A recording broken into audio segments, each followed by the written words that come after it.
మాట్లాడినా అని చెప్పి మాట్లాడుతున్నాడు.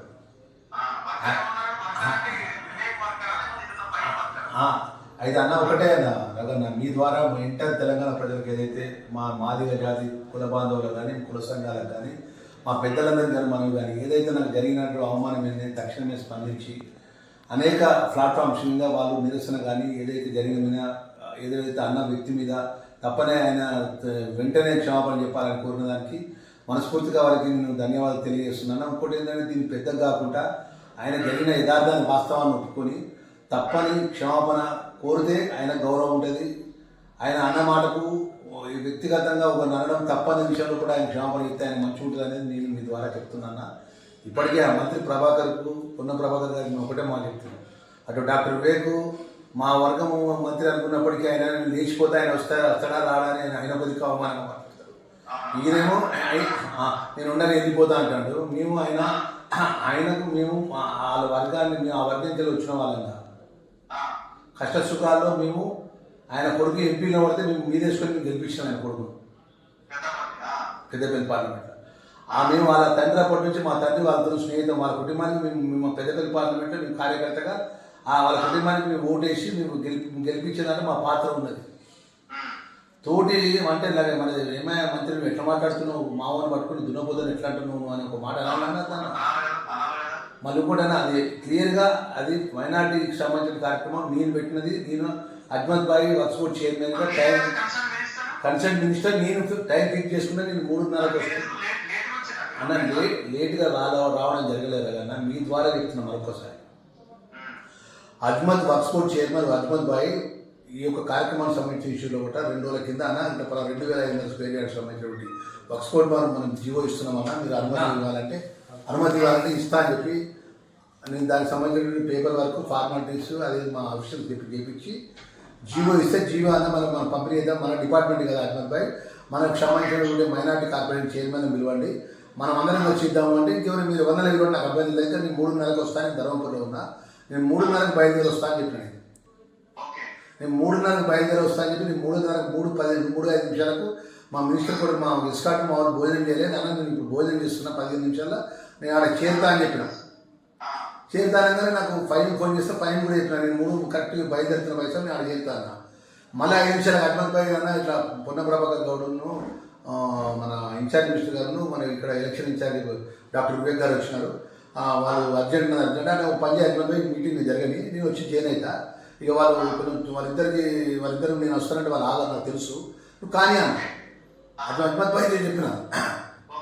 ఎందుకంటే అన్న నేను మామూలు కార్యకర్తలు వచ్చినాను అన్న, నేను డబ్బున్నోడు కాదు, మా తండ్రి కేంద్ర మంత్రి కాదు, సామాన్యమైన అర్జనవాడలు పుట్టి కాంగ్రెస్ జెండా మూసుకొని కాంగ్రెస్ కార్యకర్తగా ఈ స్థాయికి వచ్చిన వ్యక్తిని, కష్టాలు తెలిసిన వ్యక్తిని. ఇప్పుడు మన పొన్న ప్రభాకర్ లెక్క అంటే ఉద్రేకపూర్వకంగా మాట్లాడే శక్తివంతుడు కాదు, నేను చాలా చిన్న స్థాయి వ్యక్తిని నేను. ఇక వాళ్ళు ఆ విధంగా నన్ను మాట్లాడతానని నేను కళలో కూడా ఊహించలేదు. అంటే నేను అన్న టైం 10 నిమిషాలు కరెక్ట్ 3:40 నిమిషాలు అక్కడ ఉన్నాను. నేను నా టైం చూసుకోండి, నేను నా కన్సల్ట్ శాఖ నేను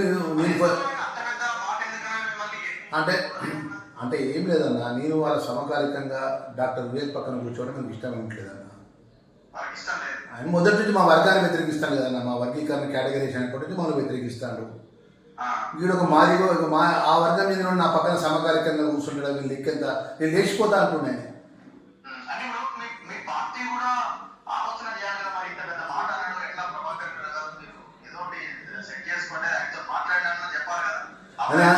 అందుకనా నాకు అంత పెద్ద అవమానం జరిగినప్పుడు నేను మనసు బాధ చేసుకొని నిన్న మీతో ఒక మాట అన్న అది నన్ను కాకపోవచ్చు అని ఒక మాట నేను మీతో మాట్లాడి. ఎందుకంటే ఎందుకు లైవ్లో అంటే అన్న మనం ఒక పార్టీ జెండా కింద పనిచేసినప్పుడు నాతో కూడా పొరపాట్లు జరుగుతాయి అన్న. పొరపాటు సరి చేసుకుంటాడు కావచ్చు. ఆయన ఫోన్ చేసి అన్న ఏదో ఫ్లో అంటే తప్పు తెలుసు, మనకున్న స్నేహితులతో మన ఒక జిల్లా వాళ్ళం, నేను బీసీని ఎస్సీని అన్న, నేను మనసులో పెట్టుకోకు, నువ్వు దాని పెద్దగా నువ్వు ఆలోచించాల్సిన అవసరం లేదు నువ్వు అది అని చెప్పి ఆయన మనకు ఇష్టం వచ్చిన లాంగ్వేజ్ ఒక మాట మాట్లాడతాను అనుకున్నా. ఆయన ఇప్పుడు 9:40 ఇప్పటి వరకు నాకు ఒక ఫోన్ కూడా చేయలేదు. ఎవరు ఫోన్ చేసినా అంటున్నాడు, ఆయన అనలేదు అనుకున్నా. ఆయన అనలే, నేను ఇట్లా నేను అంటే అన్న అన్న రఘు ఒకటే అన్న, నాకు బాధాకరమైన విషయం ఏంటంటే మేము కాంగ్రెస్ జెండా కాంగ్రెస్ పార్టీని అనుకొని నిజాయితీగా ఆ స్థాయికి ఈ స్థాయి వచ్చినామన్న.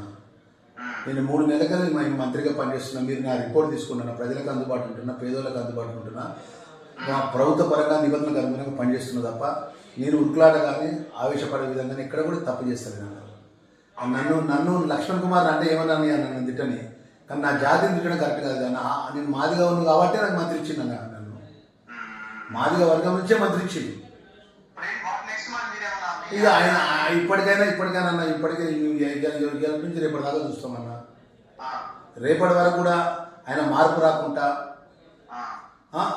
ఆయన నేను అనలేదు, నేను పలానా ఆయన పక్కన అన్నా అంటే రేపటి నుంచి జరిగిపోయే పరిణామాలకు ఆయనే బాధ్యుడు. నేను దీని విషయంలో కూడా మా మల్లికార్జున ఖార్గే గారికి నేను నాకు ఆ సామాజిక వర్గంకి వెళ్ళి పుట్టి ఆ సామాజిక వర్గం ద్వారా మనం మంత్రి అవడం గిట్ట మేము చేసినటువంటి పొరపాట, మేము చేసినటువంటి మా దురదృష్టమా, మన ఈ విధమైన అవమానాలు భరించాల్సి వస్తుందన్న విషయం మల్లికార్జున ఖార్గే గారికి, మీనాక్షి మేడం గారికి కూడా నేను ఉత్తరం పంపించిన. ఖార్గే గారికి కూడా తీసుకొస్తా, రాహుల్ గాంధీ గారిని కలుస్తా, సోనియా గారిని కలుస్తా. ఇది నా జాతి ఎంటర్ నా రాష్ట్ర జాతిని అవమానపరిచింది. నమస్తే అన్న.